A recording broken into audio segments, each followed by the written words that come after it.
As we got closer to the target, over the target, I could see puffs of smoke with a red flash in it at my altitude, and in line told me that we were going to have a problem, but there was nothing that could be done. I just held the airplane steady. The next burst I didn't see. It burst under the airplane, and we lost 2 engines. At that point, we had obviously fallen out of formation, and I had to put the nose down. Normally, under those conditions, everyone would bail out. It became apparent to me that I wouldn't have time to abandon the aircraft and bail out, and the others as well. And I had picked out a landing spot and knew that I could make it without power. I crash landed the airplane. You are about to embark upon the Great Crusade. To meet this mounting aggression. And make no mistake about it, good will prevail. I grew up during the golden years, as I had called them, of air travel. And this was in the 1920s and the 1930s. We had some of the world's most famous names in piloting. Both men and women, by the way, were early American pilots. With that background, I had decided maybe when I was 5 or 6 that I'd like to be an airline pilot. Knowing that we were going to go to war and knowing that I wanted to become an airline pilot, the first thought in mind was I'm going to join the military and as an air cadet and get my wings in preparation for a career as a commercial pilot. In our graduation class, we were asked, everyone who wants to be a fighter pilot raise their hand. And 140 hands went up. And he said, any bomber pilots? And I was the single one to raise my hand.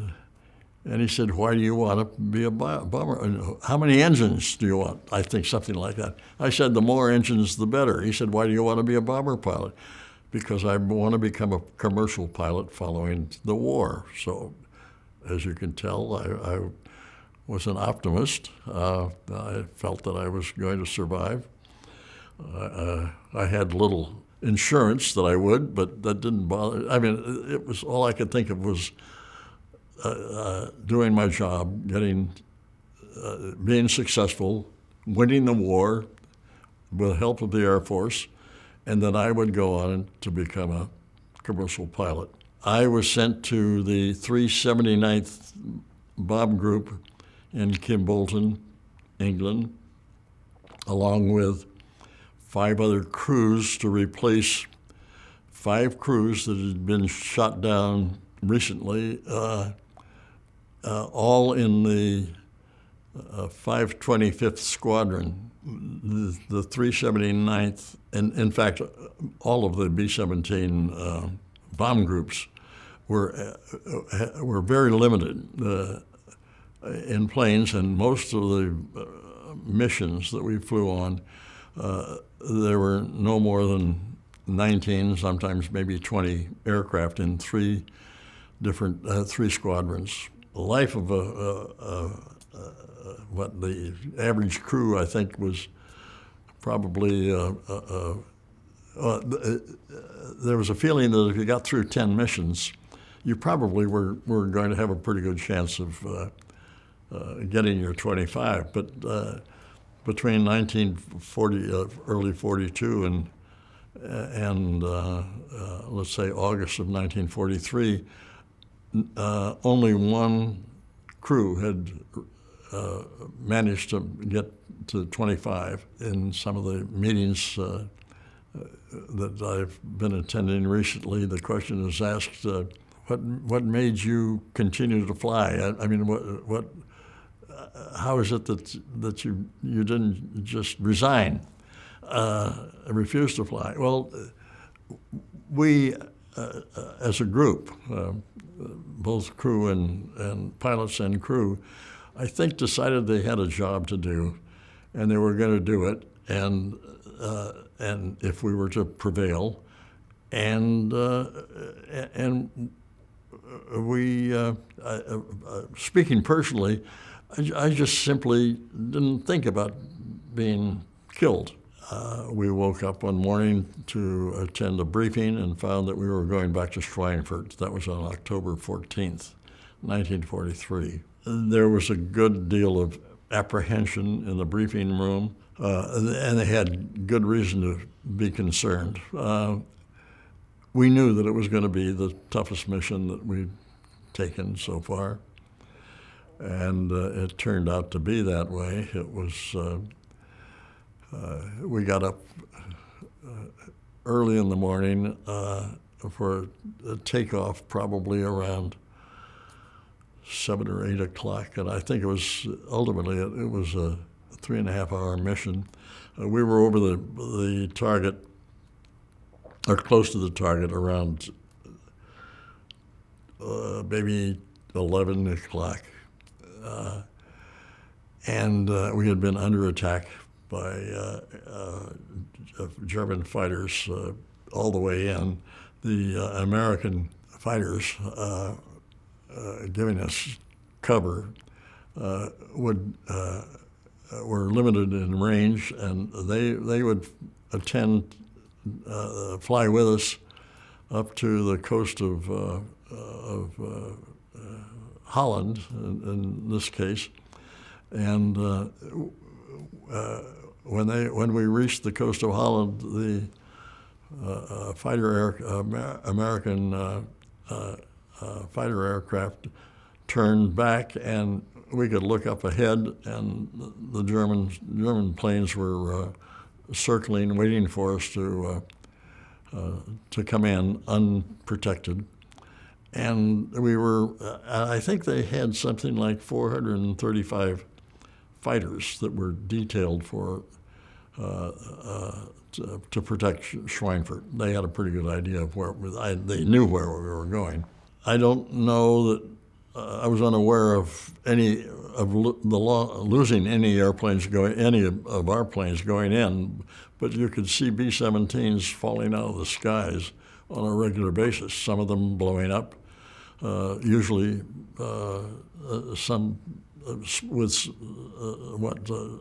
smoking. Some of them just blowing up in midair. It was taking place, and we recognized it, but we were so attendant upon our flying and managing to evade as much as possible the oncoming planes, fighters, who had found that the best way to attack a B-17 group was head-on, 12 o'clock. So we could see them coming in and could kick the plane a little from side to side or up or down, and to a certain extent, you could see the machine guns and the cannon fire. So you knew when you were were under attack. But once we got to the IP, the initial point, where we were going to, and every airplane, by the way, had every bomber had a Norden bomb sight, but they found that it was just impossible to use 19 bomb sites and have any, have planes all over the sky with no real control. So it had been devised prior to that that we would drop our bombs off a lead bomber. The lead bomb had a bomb sight, a bombardier that used the bomb sight. When the lead plane opened their bomb doors, the rest of us opened the bomb doors, the bombardiers, and we tightened up the formation without running into one another, about as close as we possibly could. And the plane couldn't. We couldn't maneuver. We had to hold the planes steady in tight formation, and at that point, by the way, the German fighters backed off because we entered the flak zone where they had the Germans vaunted and very effective 88 millimeter cannon, which were used both in tanks on the ground and also for anti-aircraft purposes. And the anti-aircraft was extremely heavy, with black puffs of smoke filling the skies. And in this formation, as we got closer to the target, over the target, I could see puffs of smoke with a red flash in it at my altitude and in line, three bursts. It was probably a gunnery of 3 88s in a group. 1, 2, 3 in line told me that we were going to have a problem, and but there was nothing that could be done. I just held the airplane steady. The next burst I didn't see because it took place, and it burst under our plane. One of them is at least one of the 3 shells, and we lost 2 engines on the port side. It slowed the plane down a little bit, we were either dropping or had dropped our bombs, so it really didn't affect the bomb drop much. But we stayed in formation to wheel away from the target, but then there was a following, probably less than a minute, another bomb burst. Once again, the same gunners had us in their sights, and the 2 starboard engines were shot out, and the top turret gunner, which was right between the co-pilot and the pilot, arm's length or closer than arm's length, that dropped about 16 inches, and I know I took a look at our top turret gunner. He was sort of a swarthy Italian, and he looked like he was pea green. I mean, he was really shaken up. That was just a quick glance because at that point we had obviously fallen out of formation, and I had to put the nose down to maintain flying speed, and we were isolated. Normally, under those conditions, everyone would bail out, and the plane would go down unmanned. But there were Ju-88s, which were light bombers, outfitted as fighters as well, forward-firing 30 caliber machine guns. They were smaller than ours, less effective, but 20 millimeter cannons with at least one 20 millimeter cannon. He was a mop-up, as I call it, plane, and thinking that we were still under power, he began his attack on us. So, and at that point, I had more control over the airplane without engines than I had with, because I could horse it around as long as I kept the nose down long enough to pick up speed. Then I could also pull it back up again or kick it from side to side. It took, by the way, quite a lot of muscle to handle the B-17 at that point, and I was pretty well prepared for it. I weighed, I was a little over 6 feet tall and weighed 195 pounds, and at those days it was pure muscle. Today, I find it difficult to take the top off a water bottle. But because of the attacking plane, I wanted to know who had bailed out of the rear, in the rear of the airplane, and the intercom was blown out, and the wings were not shredded, but there were enough flak holes in the gas tanks that the gas was pouring out of the wings of the both right and left sides, and we were under attack, and this fighter had tracer bullets, and I thought we were going to blow up, but I asked had the top turret gunner go back to check to see if they had bailed out of the rear of the airplane. I could not obviously leave the plane myself without knowing that, and he did, but he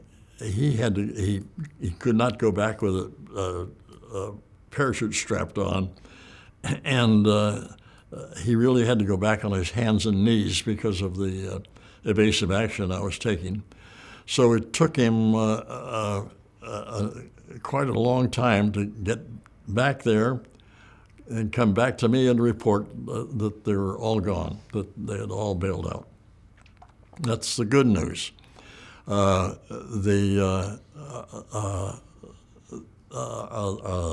navigator also bailed out of the nose, and leaving the bombardier, the co-pilot, the top turret gunner, and myself on the airplane. It became apparent to me that it was that I wouldn't have time to abandon the aircraft and bail out, and the others as well. And I had picked out a landing spot, which in a forested area, but there were open spaces where they were being cultivated, and I had one of these spots in mind, had kept it in eye, and knew that I could make it without power. I crash landed the airplane. It turned out, as we found out later on, that the closest little town was Gerolzhofen in southern Germany. The field was being worked, which I really was unaware of. I didn't see people when I first looked at it. And when I came in, fortunately, I didn't take anyone out. And I made what I thought was a pretty good wheels-up landing. And the airplane was in one piece, but we were taught to destroy it if this condition ever, we ran across this. And the airplane was what could not be taken off again. So I took a Very pistol. It's for air-to-air communications, and they had red and green and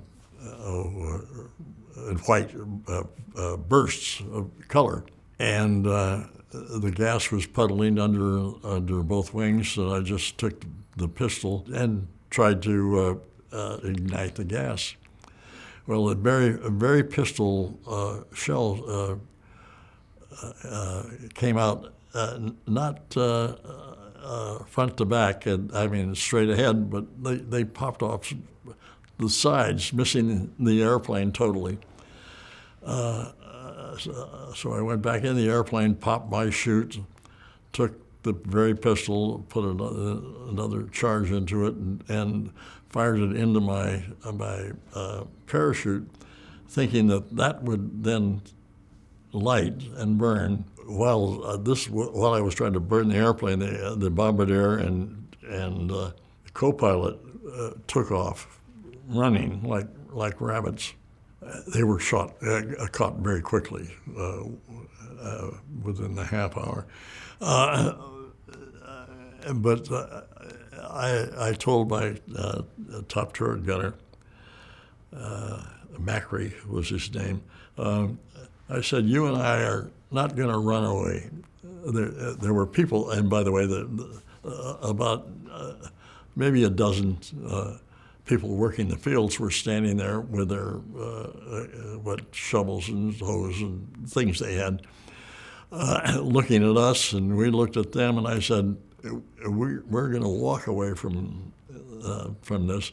And by the way, the Ju-88 had been circling over the, and obviously he was not going to shoot us. I don't know whether that was obvious or not, but he certainly was not going to shoot us on the ground with German farmers close to us. So we just started walking away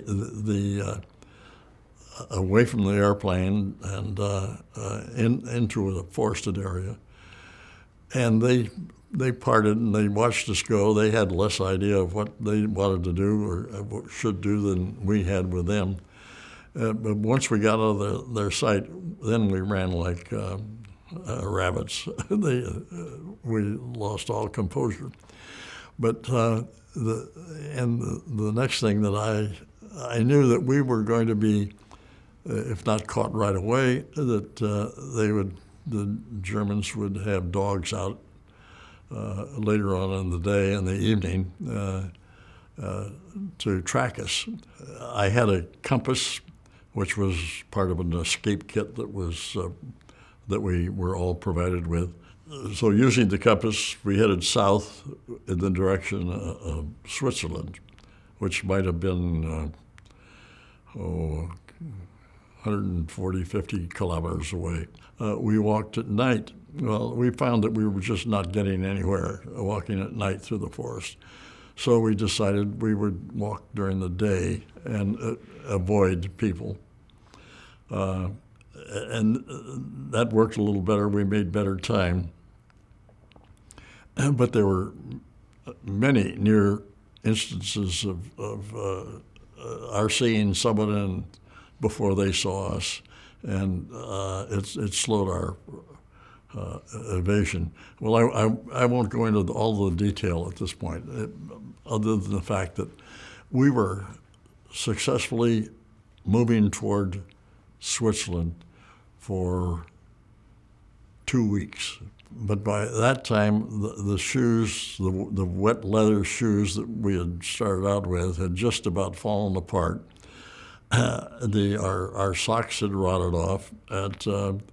The skin on our toes had been worn down, and ultimately, in my case, you could see the bone on the toes. So we were practically incapacitated at that point, and we came to a river, a large river with a bridge that didn't look like that it was being manned, with a gatehouse or anything, and we decided to walk across the bridge. Well, we got up and started across, and all of a sudden the lights went on, and we heard the words halt, and flashlights in our eyes. And at that time, we almost sank into their arms, but we were captured then. We were never going to get to Switzerland. Quickly then, turning to my gunner was captured and taken in one direction. As an officer, I was taken to an interrogation center in in Frankfurt, Germany. I spent a couple of, maybe a week or two there. I was interrogated. The interrogator was a very accomplished person who later on had quite a reputation. But he offered me a cigarette. I was not a smoker. Sat and chatted with me and tried to exude a friendly presence, a fatherly presence, you might say. But and though we were not supposed to give anything but name, rank, and serial number, after giving that, there was a good deal of back and forth, asking questions, not getting answers, and then he said, we know a whole lot more about you, and they knew that I had come from the 379th Bomb Group because of, the information they had. And he said, your mess hall clock is 5 minutes fast. Did you know that? I said, no, I didn't. He said, well, they wanted to make sure that you were, never 5 minutes late. And a bit with this, ultimately, I was put into about a 4-foot by 9-foot room, or prison room, and they gave us sort of bread and water twice a day. Shortly after that, they had collected enough of us to put us on a train to a prison camp. Stalag Luft I was my camp. We were marched into. They had cleared out the previous soldiers, North African Brits mostly, and began filling it with mostly Americans. Over time, I got there very early on, and there were maybe a few hundred of us at that time. We marched through Barth at night, and were taken to put inside the barbed wire camp. The barracks were made up of, there were 2 small rooms on each end of the barracks, and then the interior had some larger open rooms that would the small end rooms were obviously desirable.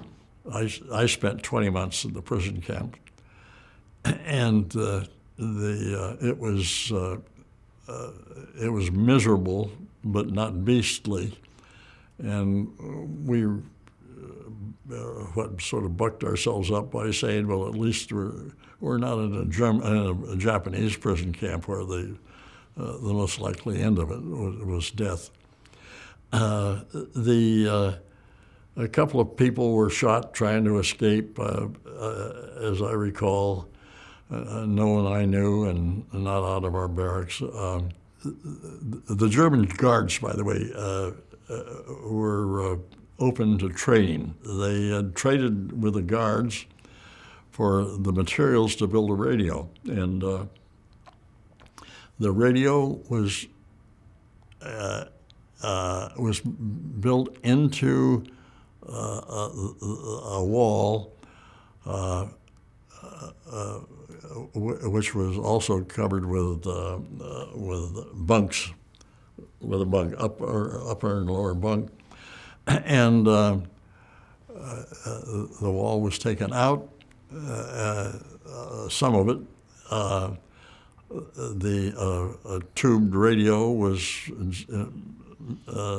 designed, built, installed, and it was covered up, and the connections to